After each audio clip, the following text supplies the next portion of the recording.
კაცმა რომელმაც წლის დასაწყისში 3 მილიონი ერთეული მარტო ვიდეო ჯარიმა გამოწერა.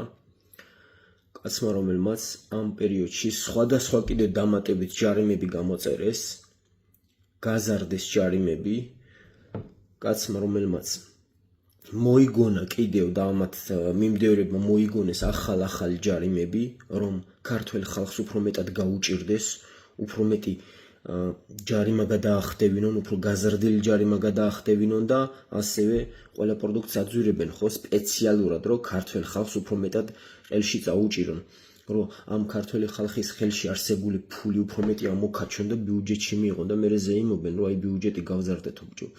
ელემენტარულია ხო ბიუჯეტის გაზრდას ვიდეო ჯარიმას რამდენი პროცენტაც გაზრდის, ზუსტად დაიანგარიშებ რამდენი შემოვა ბიუჯეტში მეტი და როგორ გაზრდი ამ ბიუჯეტს და ქართველი ხალხი ისედაც გაჭირვებულ მდგომარეობაში მყოფიდა, რომ შენ ამ ფულს რო ქაჩავ უფრო და მეც და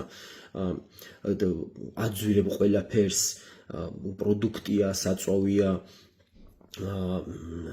სიგარეტი, ყველაფერს რო აძვირებ ჯარიმებს, ხო, რა თქმა უნდა ბიუჯეტი იზრდება და აი ეს ადამიანი, რომელიც კობახიძე ჩიჩილაკა, რომელიც ჯერ კიდევ 1 წლის წინ მინდა რომ არ დაგვაუწყდეს ნიკა მელიამ რეალური სახე ახადა მას და გავიხსენოთ ახლა ეს კადრები.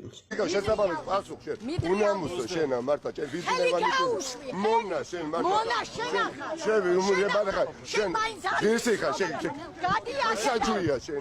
უნამუსო ბავშვო შენ.